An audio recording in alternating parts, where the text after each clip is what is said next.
Hey, what's up, everybody? We're addressing your viewer comments today on the show. What's up, everybody? I'm Guy Wozniak, and with me, as always, is my good friend and co-host, Matt. Hey. And today what we're going to do is we're going to address some viewer comments. Before we do that, though, we started a Facebook group. So I will leave a link down below in the description or in the pinned comment. And if you're on Facebook and you want to come chat about comic books with us and the other members, that'd be cool. We've already got a bunch of people signed up already. Yeah, we're coming up on 100 already. And one of the things I've already put a post on there, show us your stuff. I want to see your figures. I want to see your statues. I want to see your cool books. I want to see the setup you have in your house. That's the stuff I love seeing from other fans. Yeah, you posted some pictures of your stuff. And just a little peek. Well, someone was talking on one of my other videos that I did last week about the statues and the figure collections. We're gonna have to visit that one day. But today is all viewer comments, and let's jump into viewer comment number 1. All right, viewer comment number 1. Here we go. I don't mess with eBay. Why pay tax? I get my books from Instagram live sales and I don't pay extra fees.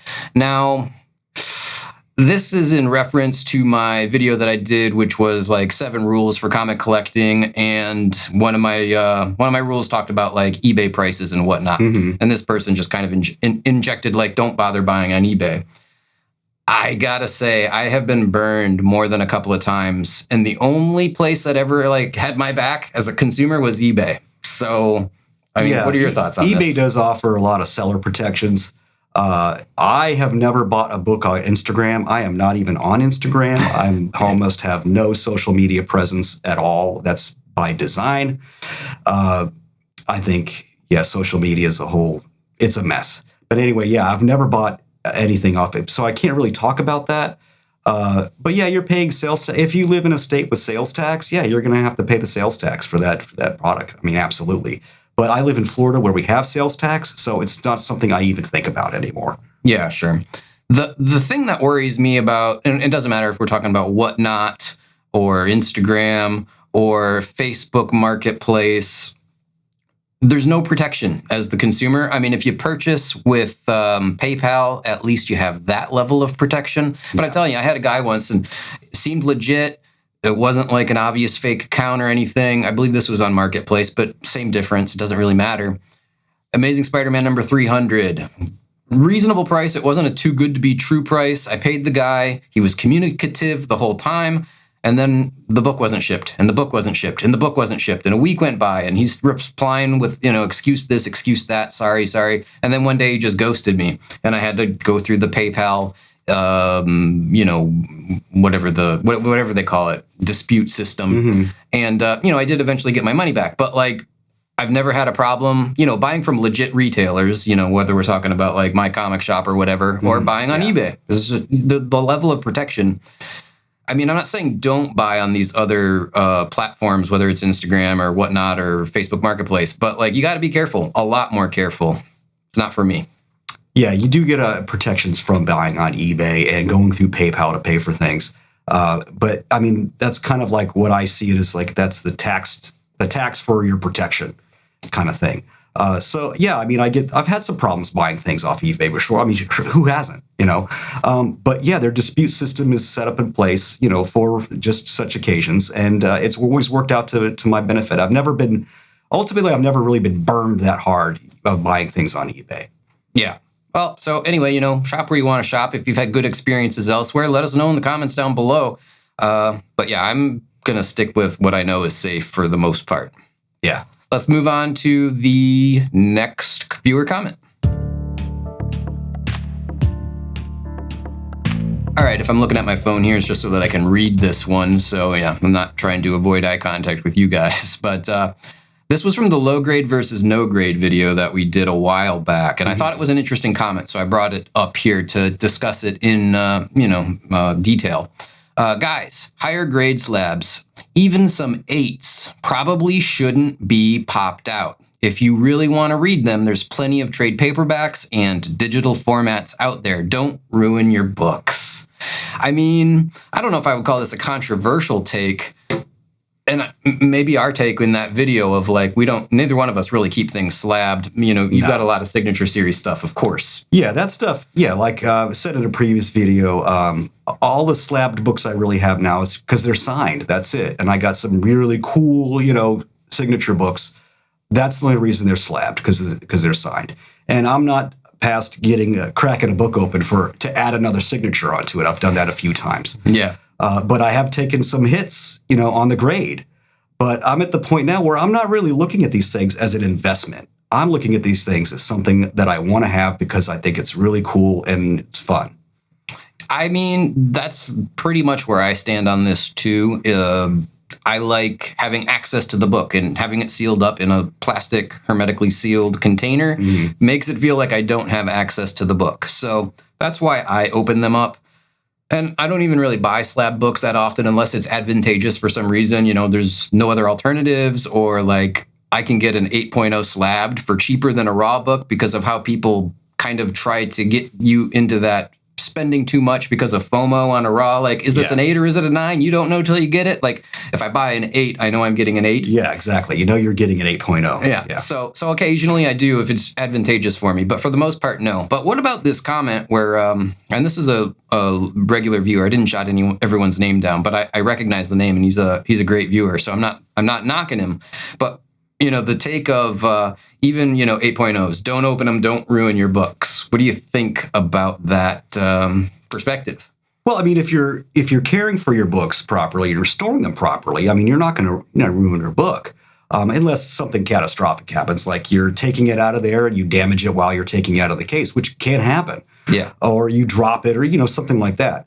But another issue is you run into, if you start getting more and more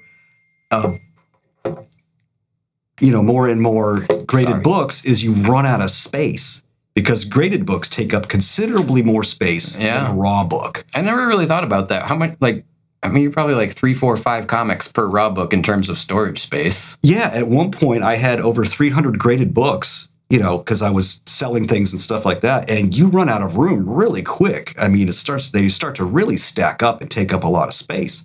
And like most people, I just don't have, a warehouse size room that I can just store stuff in. Yeah. My bedroom closet was getting filled up. I started stacking these things all over the place. But they start to take up space. But you know what? If you like collecting your slabbed books, hey, great. It's everybody's preference. Everybody has their own thing. Yeah. Far be it for me or for us to tell anyone how they need to enjoy this hobby. We're just telling you how we enjoy the hobby. Yeah. And while I don't necessarily agree with this comment, I thought it was an interesting, talking point to discuss, in that, some people, they want to have their books slabbed. And yes, there is trade paperbacks and there is digital formats out there if you want to read this stuff, but it's just not the same for me. I want to feel it. I want to smell it. I just want to smell of that old newsprint and stuff. Yeah, that's great. Digital and trade paperbacks, for the most part, they do not, well, digital, of course, but some trade paperbacks maybe, but for the most part, they do not recreate that feeling of, I've got a, 40, 30, 40, 50-year-old comic in my hands and I'm enjoying it like the day it came out. You can't replicate that without having the book. So yeah, but whoever left the comment, please join our Facebook group.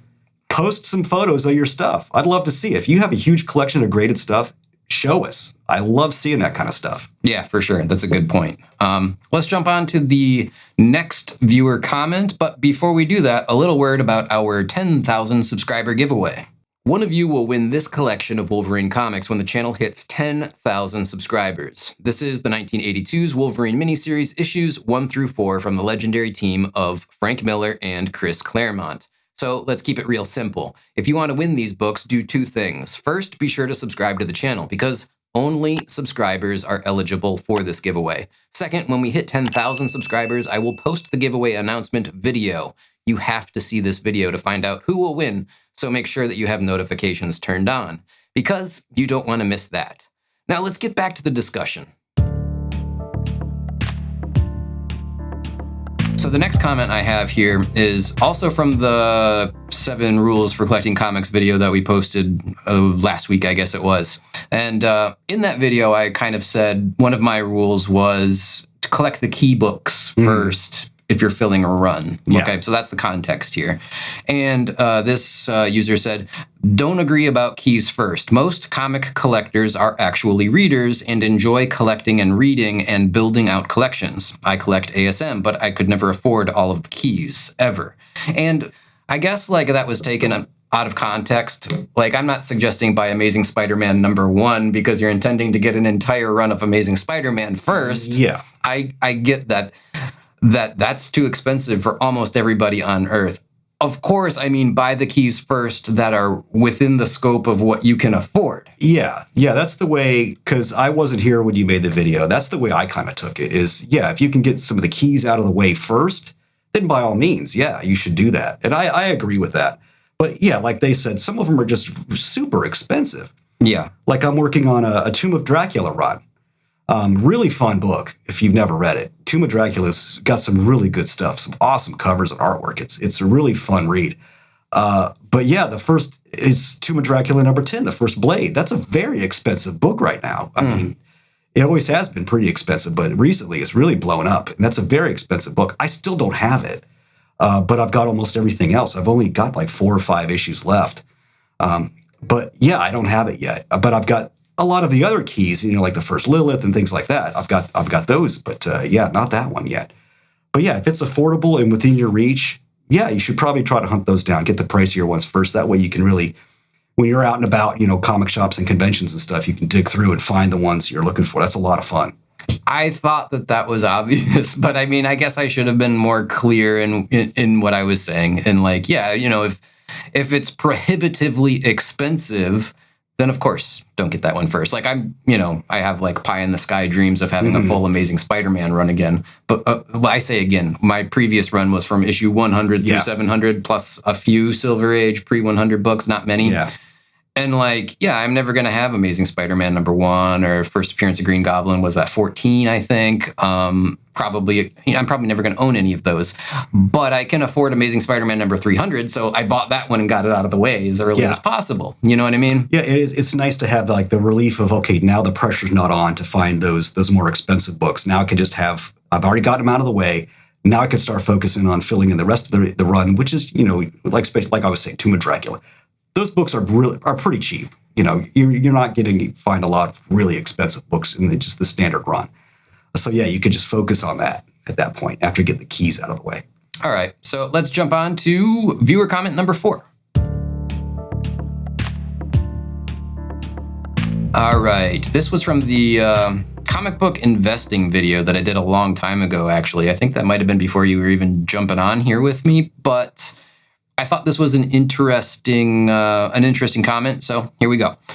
They have lost the plot. So what this was in reference to was in that video, I said that almost all of the other YouTube channels that I have watched, they rarely talk about the characters and the stories and the creators and almost exclusively talk about the investment and the value aspects of comics. So that's what the context is here. Those other channels, they may have lost the plot, but they are getting much higher volume of likes and subscribers than those who don't. Your intentions are noble, but unrealistic and out of touch with what the comic community is asking for. I don't know if I agree with that. I don't know. I mean, I don't want to toot my horn. I don't want to toot Matt's horn, but like this channel is actually doing really well. We've grown pretty quickly. We're at over 4,000 subscribers. I think that the content that we're delivering is what people are asking for because I think there's not a lot of this type of content out there in the comic book community. But this person was saying like, oh no, what everyone wants is that speculation and value and graded comic books and all that stuff. I just don't. There's a place for that, of course. There is people that want that content, but I think there's room for everything here. Yeah, sure. It's just me and Guy. We're just doing this because this is fun for us. I'm having a good time doing this stuff, and I love the interaction we're having with people. I mean, it's been overwhelmingly positive. So I think there is a market for that. I mean, but I'm not really concerned about that. I'm not concerned about having a million subscribers or anything. I'm just doing this because it's fun. And we're getting a lot of really fun engagement with a lot of other, people that are joining the channel and stuff. Yeah. And yeah, I'm just having a good time. That's all we're doing. Now, when it comes to comic book investing, since that's what this is ultimately about, Do you think that, and of course, value should be considered. I mean, it's money and we all work for a living and we're spending our money on these funny books. But I mean, for you as a collector, what's, if you want to put a number on it or just kind of like, generalizations, where do you put the importance of like this comic book is worth XYZ and it might be worth 1, 2, 3 down the road, investment, whatever you want to call it? How much thought do you put into that versus like, I just love this because it's a cool character, it's a cool artist, it's a cool story? Well, I did used to flip a lot of books. I did that for a while. And as I've stated before, I was either breaking even or, what money I was making, it wasn't worth, my time and effort and everything. And after a while, it becomes more like a job rather than a hobby. And I had to take a step back and say, you know what, this isn't worth it. I would rather just love what I'm doing and have interest in it as a hobby. But seeing books as investments over something you just have because you love it, if that's your perspective, okay, I don't agree with it. The high value books I have, which I've shown in a previous video, I have those not as an investment because I love them and I want to have them and I want to have them as part of my collection. That's why I collect comics. But if you're doing it as an investment, okay, you can maybe make some money on it. And I only really follow like trends a lot because I'm worried about, okay, here's a high value book that I don't have that I want to get. Yeah. Is it going to be more expensive later? So should I focus on getting that now or wait and then I'm going to be paying, a lot more money for it? So that's the only time I really follow any trends. So even though we are, collectors that care more about the books we love and the creators we enjoy and the stories, you have to be cognizant of what something costs and what might happen to it in the future.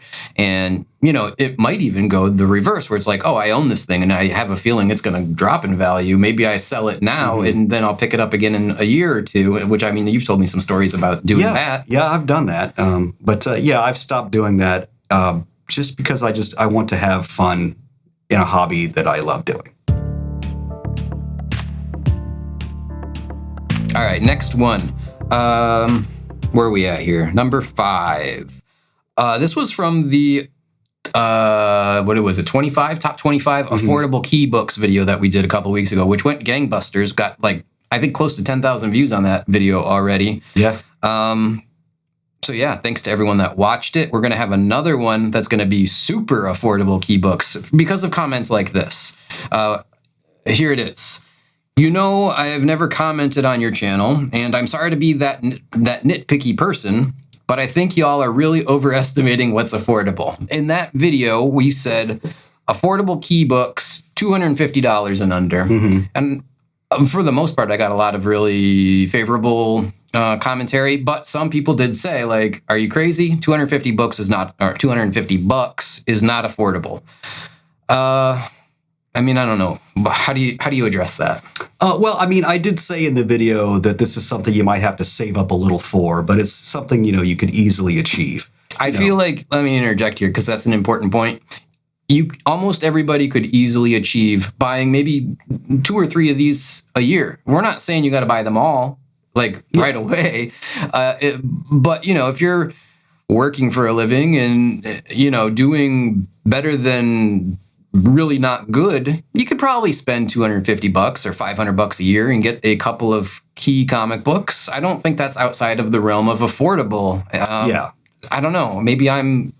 But, there are some people out there that live in paycheck to paycheck and stuff, and you're not able to set aside any kind of money. And hey, I've been there, sure. Yeah. It's just, it's fortunate to me a guy in a position where, I could afford a $250 book if I needed to. Once in a while. I don't, not all the time, yeah. I don't buy $250 books, 2-3 times a week or even 2 or 3 times a month. But once in a while, treat yourself. Sure. Yeah, but a $250 book, that's an attainable goal that most people, I'm going to say almost anybody could meet that if you save up after a while. Now, because of comments like this, and like I said, we got a couple. We have a list here that we're going to do in the next video we're about to film, and it's 25 super affordable key books, $100 and under. Yep.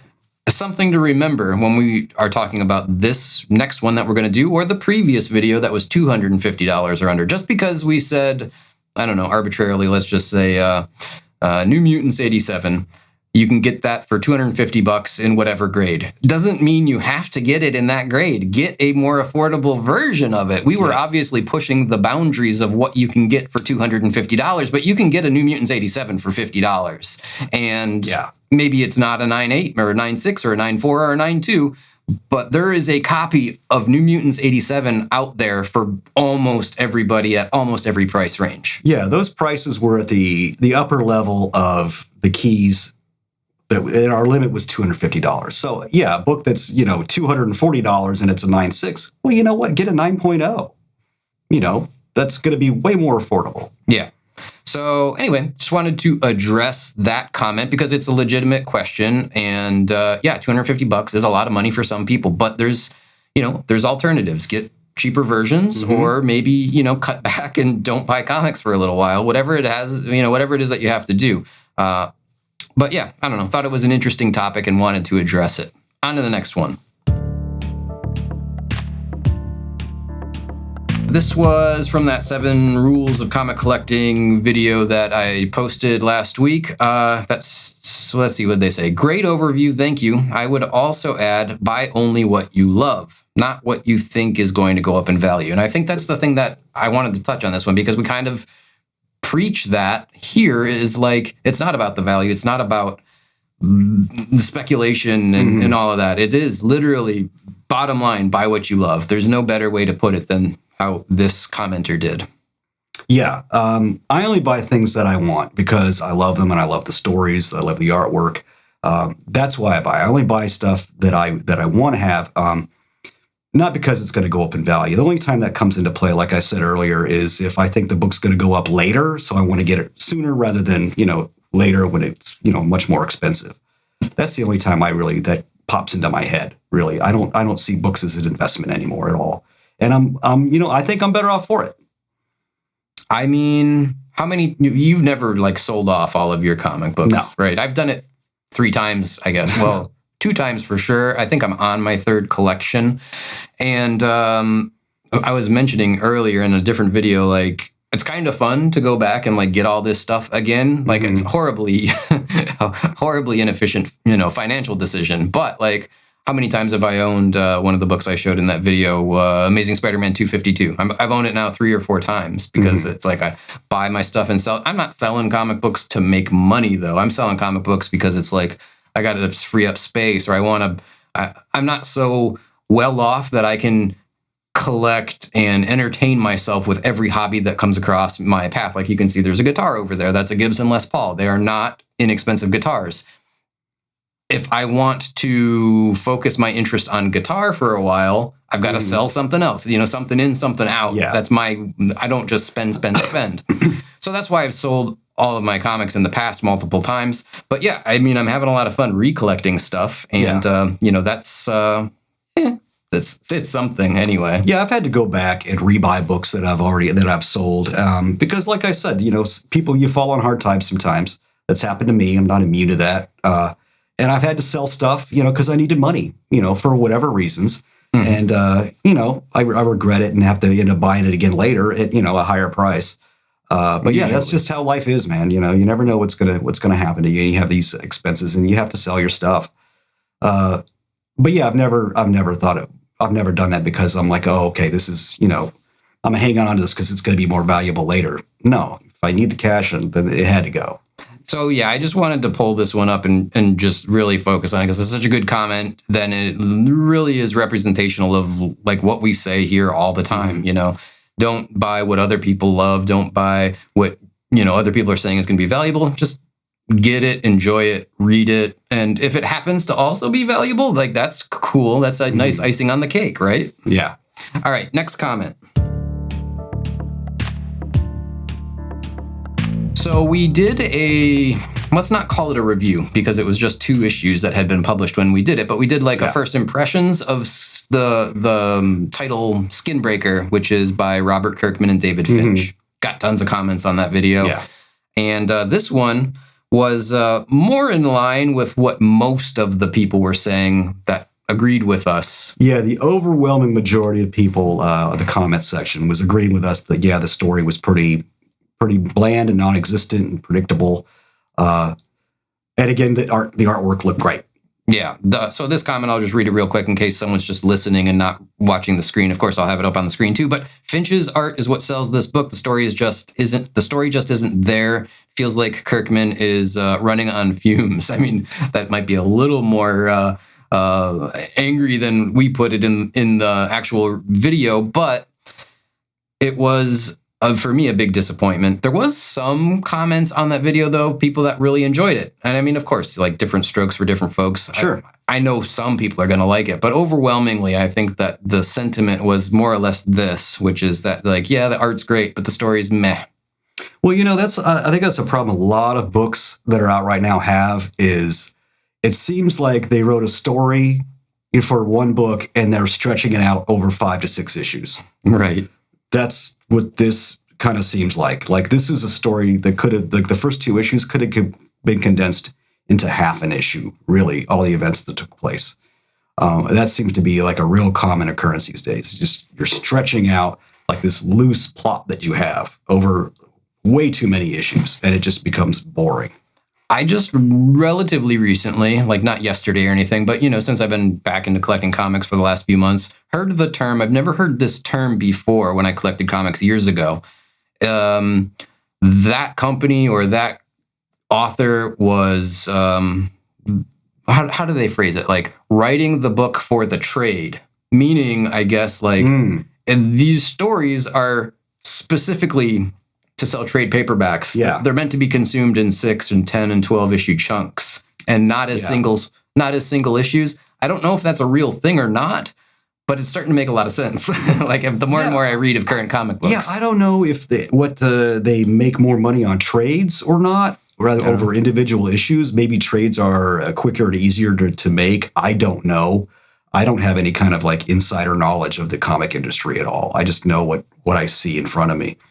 I mean, there could be some truth to that. If somebody knows, let us know. That'd be news to me. Yeah, I'd like to like get some hard actual facts or evidence to back that up, because like I've been reading, I don't know, 10 or 12 different titles over the last few months, every month, and some of it, like I just read the new Terminator Metal comic, issue number 1, and it's like a full start to finish story or concept. There's no like cliffhangers at the end of it that leaves all kinds of loose ends. Of course, there's like, you could see where it might go somewhere else, but it's not like just boom, dead right in the middle of the story. Like now what's going to happen? It was like a beginning, a middle, and an end. Like they used to make comic books back in the day. Yeah, I really miss that. I miss self-contained stories, or stories that were maybe 2 or 3 issues, a 2 or 3 issue story arc. Now it seems like everything is like a 12-issue story arc, and like, I'm just not there for it. Or an event, worse yet, an event. Oh, God. The events. But yeah, I wanted to touch on that skin breaker comment because there was so many that were along the same lines. And I just thought like, it was interesting that so many people, I was a little nervous, I guess, to make that video and kind of not roast it, but, give my honest kind of somewhat negative critique of it, because Robert Kirkman and David Finch are incredibly popular comic book creators. And I just thought there was going to be a lot of backlash for being negative about that book. And I was surprised that there was mostly agreement with it. Yeah, but writing it for the trade, I'm not really familiar with that either. But I mean, it kind of makes sense. It does. It does kind of make sense. All right, let's roll to the next one.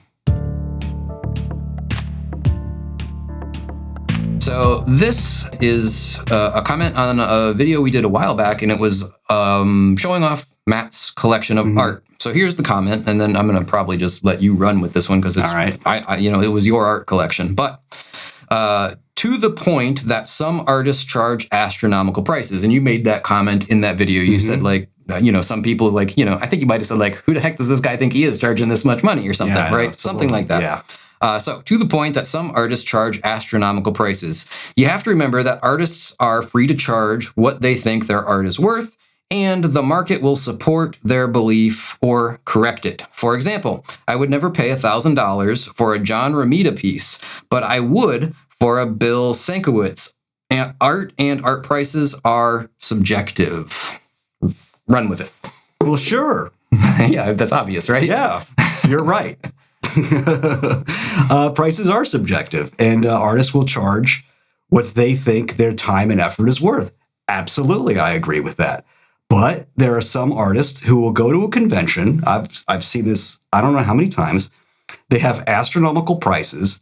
And as a result of that, there's nobody lined up at their table to buy anything because their prices are so high. Now, of those artists, let me just interject real quick. Like, would you buy something if it was more affordable? Did you look at their table and be like, that's cool. I wish it wasn't so expensive? I mean, that must have happened at some point. Wait a minute, I say that to them? Well, to yourself more than anything. Like, did you ever think to yourself, like, oh, this guy's charging too much, but if his prices were more affordable, I'd probably grab one of his Well, yeah, pieces. sure. Right. Sure, so they're doing this high price to their own detriment. Yeah, I think, and I've seen it happen. I mean, you'll have an artist there, and they're charging a really high amount for their artwork and stuff. And you know what? And they have, like I said, they'll have no one at their table willing to drop that kind of money. But then you'll have someone that, like Bob Layton, who was at a convention, and he was charging incredibly reasonable prices. And who's a legend. Who is a legend. And he's cranking stuff out like crazy. And he is making a crazy amount of money. So sometimes, they really shoot themselves in the foot. They're leaving money on the table that they could be making. And then sometimes I'll see artists that, they're just there to have a party and have fun with their friends. And hey, okay, cool. But then you have, like Bob Layton. He's there to work. Yeah. And he is there working. He's sitting at his table when he's not signing stuff or talking to people. He's cranking out artwork, and it looks amazing. I think that's to their detriment, these really high prices, when they're really overpriced like that. When there are other artists at the same convention whose art is really reasonably priced and much more affordable.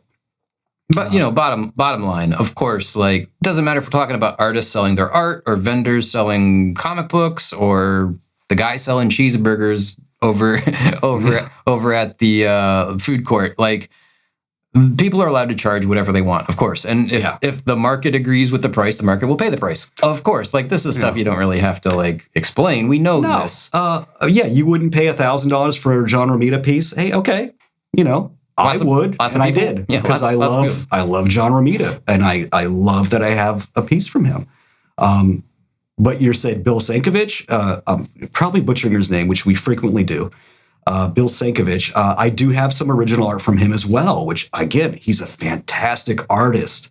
And I do have this fantastic Joker piece that my wife refuses to let me put up because it's so creepy. It creeps her out, but I love it. You send me a picture of that later, and I'm going to put it in the video. Okay. And I also have I had him do a Brock Sampson for me from the Venture Brothers. Oh, cool. If you haven't seen it, you absolutely should. The Venture Brothers is a fantastic cartoon.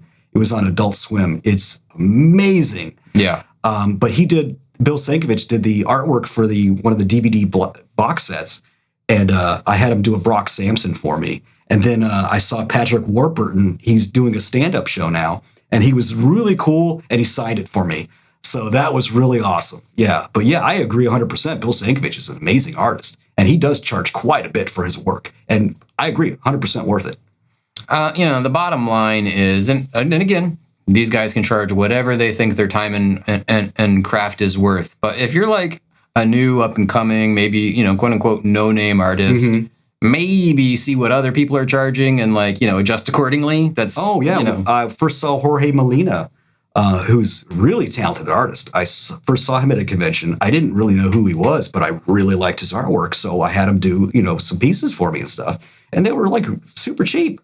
And then he exploded. He got on the X-Men books, and he's, like I said, really talented. I mean, really a nice artist. Then I saw him at another convention. I hit him up, and his prices had adjusted accordingly. Sure, so I had to pass.